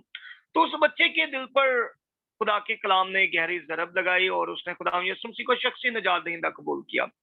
अब 12 से 14 साल का बच्चा, और वो दुआ में उसी वक्त ठहरा और अपनी अम्मी से उसने कहा कि आज से मैंने खुदा यीशु मसीह को कबूल कर लिया, मैंने खुदा के कलाम को सुना और खुदा के कलाम ने मेरी आज आंखें खोल दी हैं, मैंने खुदा यीशु मसीह को शख्सी निजात दहिंदा कबूल कर लिया है और मैं खुदावंद के नाम को अब जलाल दिया करूंगा, मैं अपने गुनाहों से तौबा करता हूँ। उसकी माँ ने कहा, बेटा बड़ी खुशी की बात है, ये तो आपके लिए बहुत अच्छी बात है और इससे बढ़कर हमारी कोई और विश डिजायर होनी भी नहीं चाहिए। तो उसकी माँ कुकिंग कर रही थी, कुकिंग के दौरान उन्होंने उसके लिए दाल बनाई, ब्रेड बनाई और उनको बच्चे के सामने पेश की। बच्चा जब उससे खाने लगा तो उसने अपनी मामा को बताया, मामा जी ये आपने कौन सी दाल बनाई? उसकी मामा ने कहा कि बेटा ये वाली दाल फलां फलां दाल है, तो आप तो बड़े शौक से खाते हैं। कहते मामा मुझे एक सवाल का जवाब दें, बड़ी मासूमियत के साथ। और उसकी माँ ने पूछा, जी बेटा पूछिए मुझसे क्या पूछना चाहेंगे? उस बच्चे ने बड़ी मासूमियत के साथ अपनी मामा से पूछा, मामा मुझे ये जवाब दें, क्या ये दाल खुदावंद यीशु मसीह को पसंद है? उसकी मामा कहती, बेटा मैं आपका मतलब नहीं समझी। उसने कहा, पहले मैं जिंदगी अपने लिए जी रहा था, लेकिन अब मैंने खुदावंद यीशु मसीह को कबूल कर लिया है। पहले मैं मजहबी था, लेकिन अब मैं मसीही बन चुका हूँ। अगर ये दाल खुदावंद यीशु मसीह को पसंद ना आई, तो मेरे हलक से नीचे उतर गई, खुदावंद यीशु मसीह को पसंद ना आई, तो मेरा खुदावंद यीशु मसीह को जीवन देना फसूल है। मेरे चीजों, अगर हम मसीह के लिए जी रहे हैं, हमारा किरदार भी फिर मसीह जैसा ही होना चाहिए। अगर हम मसीह को जीवन दे चुके हैं, तो फिर हमारी जिंदगी में ये गुनाह, ये बदियां, ये बद किरदारियां नहीं होनी चाहिए, क्योंकि उसने हमें, खुदावंद यीशु मसीह ने अपनी कुर्बानी दी, उसने अपना हमारे लिए कफारा दिया। इसलिए कफारा दिया कि हम इस जहां के हम शक्ल ना बने, बल्कि उस मसीह यीशु को ओढ़ लें, उस मसीह यीशु के इस तौर से पहन लें कि हमारे सारे गुनाह उसके लहू से धुल जाए, हम सब हकीकी मानों में मसीही कहलाएं। जिस तरह शागिर्द पहली दफा अंताकिया में मसीही कहलाए, क्या हम अपने घर में, अपने मोहल्ला में, अपने शहर में, अपने मुल्क में इसी तौर से मसीही कहलाते हैं या नहीं? अगर नहीं, तो आज हमें इस बात की जरूरत है कि मसीह पर हम ईमान लाएं, मसीह के साथ अपना रिश्ता और ज्यादा मजबूत करें, मसीह के फिदिया को, मसीह की कुर्बानी को जाने कि उसने हमारे लिए क्यों कुर्बानी दी।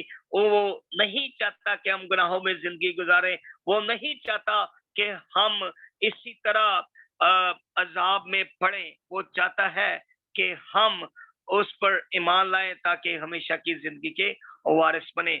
और इन इख्तितामी लम्हात में मैं आप लोगों के साथ 2 आयात का मुताला करूंगा। रोमियो 12 बाब और उसकी पहली और दूसरी आयत, 2 आयात को खुदा के कलाम से पढ़ेंगे। बस भाइयों, मैं खुदा की रहमतें याद दिलाकर तुमसे इल्तमास करता हूं कि अपने बदन ऐसी कुर्बानी होने के लिए नजर करो जो जिंदा और पाक और खुदा की पसंदीदा हो। यही तुम्हारी माकूल इबादत है। और इस जहां के हम शक्ल ना बनो, बल्कि अकल नहीं हो जाने से अपनी सूरत बदलते जाओ, ताकि खुदा की नेक और पसंदीदा और कामिल मर्जी तजर्बा से मालूम करते रहो। याद रखिए, अगर आपने खुदावंद यीशु मसीह को अपना जीवन नहीं दिया, आप बेशक जितने बड़े मर्जी क्रॉस अपने गले में हैंग कर लें और बड़ी बड़ी क्रूसेड्स में, बड़ी बड़ी मुकद्दस महफिलों में जाकर अपने आप को ये जाहिर करें कि आप मसीही हैं, अगर आपने अपने दिल के अंदर मसीह को जगह नहीं दी, अगर आज तक आपके दिल का दरवाजा मसीह के लिए बंद है, तो याद रखिए आप सिर्फ मसीह अपने नाम के साथ लिखते हैं, लेकिन आप मसीही कहला नहीं रहे।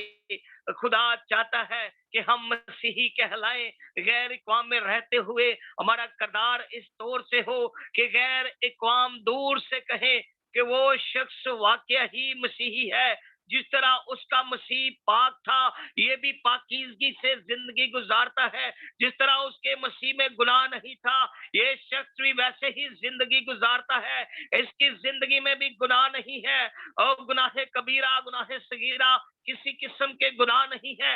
ना तो ये झूठ बोलता है, ना तो ये नशा करता है, ना तो ये लालच करता है, ना तो ये अपने लोगों के साथ ही बुराई करता है, बल्कि ये तमाम लोगों के साथ भलाई करता है और सही मानों में यह पाकीज़ा जिंदगी गुजार रहा है, क्योंकि हकीकी मानों में ये मसीह का पैरोकार है। मेरे अजीजों, आज हम सब इस बात पर गौर करें कि क्या हम वाकई ही मसीही हैं। अगर नहीं है तो अपनी जिंदगियों पर गौर करें, अपनी उन कमजोरियों, अपनी उन खामियों, उन खताओं को, उन गुनाहों को हम खुदा के सामने रखें और खुदा बाप के हजूर इस बात के लिए झुक जाएं, उसकी शुक्रगुजारी करें। वो जो हमारे गुनाहों को माफ करने की कुदरत रखता है, वो हमारे गुनाह अपने बेटे के लहू से धो डालता है, ताकि हम उसके बेटे के पैरोकार बन जाएं और उसके बेटे का नाम हम सबों की जिंदगियों से और लबों से जलाल पाता रहे, और हम सब भी उस मसीह के पैरोकार जब बन जाएं तो उस मसीह का नूर हमारी जिंदगियों से झलकता रहे, और उस मसीह के वसीला से हम भी मसीही कहलाएं। खुदावंद आप सबको बड़ी बरकत दे। बहुत अच्छा। हम सब में से मसीह को नजर आना चाहिए। हम मसीही उसी वक्त कहला सकते हैं जब हम यीशु मसीह की तरह बन जाते हैं। तो आज मसीही को सबको जरूर, सब पूरी दुनिया को मसीह की जरूरत है, सारी कौमों को मसीह की जरूरत है। तो हमें खुदावंद, जैसे पहले भी मैंने कहा कि हमें मसीही को देना है, मसीह को देना है, ना कि हमें चैरिटी वर्क करना है, ना कि हमें उन्हें खुराक देनी है। ठीक है, वो भी चीजें देनी है, लेकिन सबसे ज्यादा तो देनी है, उनको देना है, जो देना है वो यीशु मसीह को देना है, और अपनी जिंदगी को यीशु मसीह की तरह ढालना है और उसी की तरह बन जाना है। तो आइए हम दुआ करेंगे। तो वो प्रोबल तो मेरा ख्याल चले गए हैं, तो अभी हमारी जितनी सारी प्रेयर रिक्वेस्ट है उनके लिए हम दुआ करेंगे। तो चलें फिर, मैं दुआ करूं फिर सबके लिए, सारी प्रेयर रिक्वेस्ट के लिए। कोई प्रेयर रिक्वेस्ट है?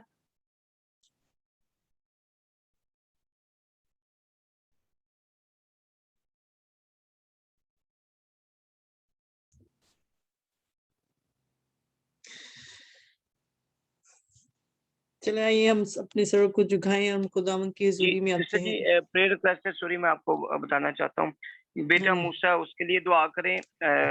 वो पिछले दिनों डर गया था, लेकिन खुदावंद का शुक्र है अब बेहतर है। मेरी मॉम के लिए, उनका स्टमक डिस्टर्ब है, और खुदावंद का शुक्र है कि मुझे लास्ट नाइट फ्लू था, लेकिन खुदावंद का शुक्र है मैं बहुत बेहतर हूँ। खुदावंद के नाम को जलाल, खुदावंद ने मुझे संभाला ताकि आज खुदा के कलाम की खिदमत कर सकूं। खुदावंद का शुक्रगुजार हूँ। और इसी तरह मैं दुआ करना चाहूँगा, दुआ की रिक्वेस्ट करना चाहूँगा।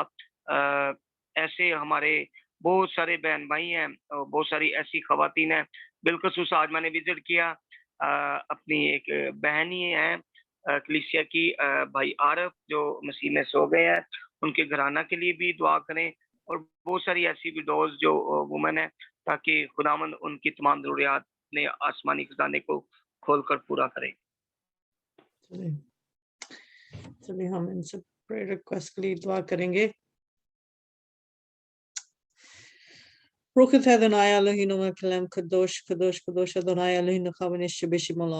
are you, Lord our God, King of the universe, creator of heaven and earth, Heavenly Father, the Lord Jesus Christ. We give you thanks and praise for your love, mercy, and grace and abundance and your faithfulness, Lord. Thank you for everything. Thank you. You are the Savior, Redeemer. You are all in all. in us, Lord. You are everything, Lord. You are the center of life, Lord, center of our life, Lord. You are the one, everything. You are the one who created everything through you and through the Lord Jesus Christ and for him, and you reconcile everything through him. He is the gate, he is the mediator, he is the one that who have uh, identified to us the Father, who reconcile us to the Father, and he is the one through him we can be able to get the Holy Spirit, Lord. So he is the one who generates the Holy Spirit through him, and Father, the Holy Spirit comes and live with us, Lord. And Father, that same Holy Spirit that you came in the flesh and through the same Holy Spirit you was risen from the dead, O Lord Jesus Christ. You want us to have the same Spirit now today you have through you that you have given into us, Lord, onto the earth, Lord, that your presence is among us, Lord. You live into us like in the form of the Jesus Christ, Father. Thank you for living with us, Lord. Thank you for caring for us. Thank you for all the time you are worried about our well-being. You all the time you want to take care of your children's, Lord. And you said, I will never leave you, never forsake you. Come to me, I'll give you the rest. I will give you the life, and I will remove all these things from you. Thank you, Father, for doing that. Thank you for loving us, because we are your children. You created us into your image, Lord. We come before the throne of grace, Father, by giving you all the honors, the glories, and praising your name, Lord. We bring all those petitions before your throne of grace, Father, which is brought to us, Lord, in our attention. Father, you already know those people. You already know that, because their name is on your hand. They are in your eyes. They're in your heart, Lord, that because they are your image, Lord, that we pray for Musa, that who has a little bit anxiety or the fear or frightened. Father, we rebuke and announce the fear, frightened, phobia, whatever is the cause of the Satan has tried to cause this fear into his. I will rebuke and announce in the mighty name of Lord Jesus Christ. We're asking you to fill him with your spirit, Lord. You cover him in your blood, Lord Jesus Christ. Father, we are asking you to give him your peace, Lord, and have encounter with him, Lord Jesus Christ. Hold him. You already holding him on his right hand, and we're asking, Father, to come and heal him supernaturally and fill him with your grace, and Holy Spirit be with him, Lord. Father, we continue to pray for our mother that who has a little acid reflux problems, Lord. Father, that although she needs a medical intervention, but we need a divine intervention in this matter, Lord. We're asking that you heal our mother supernaturally. Let the medication work. And Father, she is your child, Lord, and she's a believer, and she lives for you, and her children's lives for you, Lord. We pray for Father God that you heal her stomach ulcer, be gone into mighty name of Lord Jesus Christ. We apply the blood of Christ, and we need your divine intervention onto that. We're asking that you fill her with your spirit, your grace be with the Lord. We cover into blood of Lord Jesus Christ. Let her stomach be healed supernaturally now, Lord. Father, we pray for other family that who have lost their loved one, especially for the wife, for our Father, for the children, the wife, Father. We know that you give it and you take it, Lord. Life is in your hand, death is in your hand, Father, that you have his beloved wife and the children are among the living, Lord. Now, Father, that you are everything to them, Lord. We don't know who we can help, but you can help. All the helps come from you, Lord Jesus Christ. We pray for your peace and comfort and strength for this families, Lord. We pray for that you be the provider for this family, Lord, and you will open the door for him to be present into their homes, Lord. Your holy presence be in their house, Lord. Father, I lift up my brothers, David Harrison, Father, that his family, whatever is the work of the Satan, and the Satan is trying to cause the interruptions and cause emotional infliction into my brothers, I into their families, Lord. I rebuke and renounce in the mighty name of Lord Jesus Christ. I'm asking, Father, let your work be done, Lord, that because he has said yes to you, Lord, and he's out there to work for you, and Satan is trying to put him down. We put the Satan down in the mighty name of Lord Jesus Christ. We rebuke you, Satan, that leave that family in the mighty name of Lord Jesus Christ. We're asking, Father, that you heal his wife and his whole families, Lord. We bring this whole family under your blood, O Lord Jesus Christ. We're asking that you fire your friends around these families, Lord. We ask that you peace be in their families, Lord.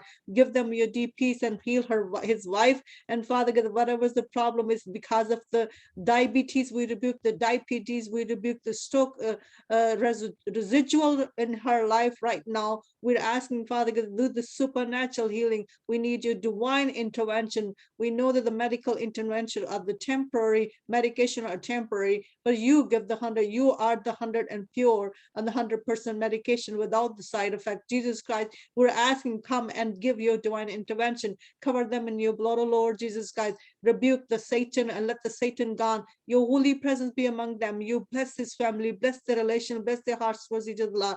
We pray for his wife, Father, that she be healed supernaturally, Lord. She was your child and she, yes to you, Lord. She was about to serve you, but Father, Satan tried to put her down. And Father, we are asking to heal her emotion, heal her brain, heal her, all the chemical imbalance be gone in the mighty name of the Lord Jesus Christ. And she be healed and she will stand up and she will stand up your witness. And this family be blessed and they serve you as you want them to serve you, Lord, because you called them in and now they said yes, but the Satan is in that house. And we know that there's like a weakness of the mind, there's a weakness of the emotion, but don't let the people fall emotionally, Lord, that you heal them emotionally, Lord. We pray for all our brothers and sisters who have joined us today and due to any circumstances they left us, Lord.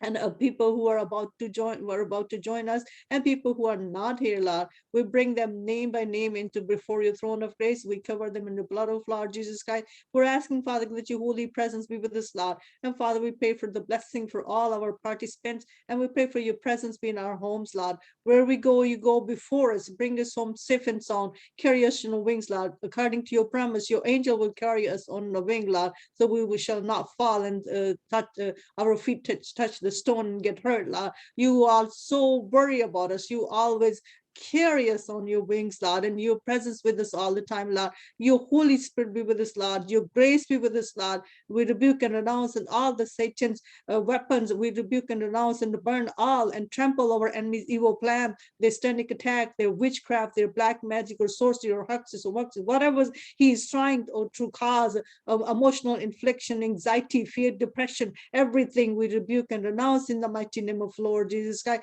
We're asking that we need your deep peace because you are the source of peace, O Lord Jesus Christ. We need your peace, O Lord Jesus Christ. We're asking, Father, that let your peace be with us all the time. We walk in the peace with your holy presence, with your Holy Spirit, and with your grace be upon us, Lord. Father, where we go, you go before us. Bring us home safe and sound. Open the heaven and shower abundance, goodness, and open our brains and minds and soul. Give us the wisdom and knowledge and discernment and all the wisdom and the word we needed, all the knowledge we needed to understand the scripture, to understand your plan in our life, to understand our life onto the earth, who we are and what you want us to be. Father, we are asking, Father God, that you continue, let your work be done for your kingdoms, Lord. We want your kingdom. We are the warrior of your kingdoms, Lord. We want to bring, because you said kingdom is not here and there. Kingdom is the God kingdom is within you, because when you walk into us, your kingdom walking within us, Lord. So we are your kingdom onto the earth, Lord. Let the kingdom move forward. We pray for the revival for all the Christians, especially who are sleeping in the spirit, Lord. We pray for your revival upon to them. We pray for the revival for all non-Christians nation, that you bring your revival upon to them, Lord. Let them come to you, Lord Jesus Christ. Open their spiritual eyes so that they can have an encounter with their Messiah, their Savior, so they can be saved, Lord. And let this COVID-19 be gone. Have mercy upon in the mighty name of Lord Jesus Christ. As you promise that nothing will, 1,000 fall on your right side, 10,000 on left side, nothing will come you. We trust onto your promises. We put our faith into you, Lord Jesus Christ. We know that we are covered under your blood, O Lord Jesus Christ. We know that you always keep us under your feathers, Lord. Continue to keep us all and all other mankind out there, Lord. Have mercy upon them. Save them, Lord. Save the face of the earth, Father. We are waiting for you, Lord Jesus Christ, who know that you're coming soon. Father, let us be ready. Let us take the oil into us, Lord. Let us be the wise virgin, so who carry the Holy Spirit. Let the Holy Spirit be with us, Lord. Let the Holy Spirit move across the whole entire earth, Lord. Let the people be awakened in the spirit of the God, so they know the Messiah for the salvation's sake. Once again, Father, we continue to pray for peace of Jerusalem, Lord. May there be peace in their palaces. May there be peace in their wall. Father, we pray for the nation of Israel, Lord. The nation of Israel is the non-believer. They have not accepted you, their Messiah. We pray for their salvation. We pray for your blessing be upon them. We pray for your divine protection be upon them. We pray that you open their spiritual eyes so they can acknowledge you, their Messiah, Father. It will not happen when they will come into you, into your kingdom through the Lord Jesus Christ. We pray for Father that you have mercy upon them, Lord. We pray for all Christians that you pour your spirit onto them so they all worship you with the truth and the spirit. Keep everybody under your divine protections, Lord. Nobody get hurt and nobody gets be captured by the Satan's, Lord. We pray for Father the people be awakened in the spirit so they can come for their divine protection. They can protect them, protect their families and everybody's, Lord. And Father, once again, I pray for Sister Nasreen that she is out there for her medical, whatever's her the clinicals. She is there out there in the site. Father, that you be with her, Lord. That give her wisdom, Lord. Let her be success into her exam. What is her heart desire? Father, that continue to bless us with the more work and more work. Give us some more work, Father, and bring the more people as our duty come from you, Lord Jesus Christ. We don't make our duties. We don't make our roster. You make our roster. You make our duty. We are asking, Father, we are here to serve you, Lord. And Father, you bless us all and your holy presence be with us all. The Holy Spirit be with us, Lord. Your grace be with us all in our homes, with us all the time. In the mighty name of Lord Jesus Christ, amen. आमीन। अभी हम खुदावंद की सिखाई हुई दुआ में शामिल होंगे। तो भाई अपने अपने माइक अनम्यूट करके मेरे साथ हम खुदावंद की दुआ में शामिल होते हैं। जवेद भाई आप भी अपना माइक अनम्यूट कर लीजिए।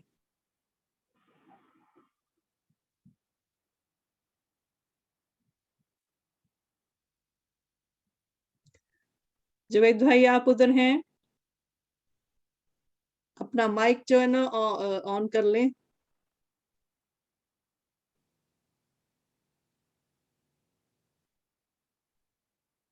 आपका आप अपना माइक अनम्यूट करें प्लीज।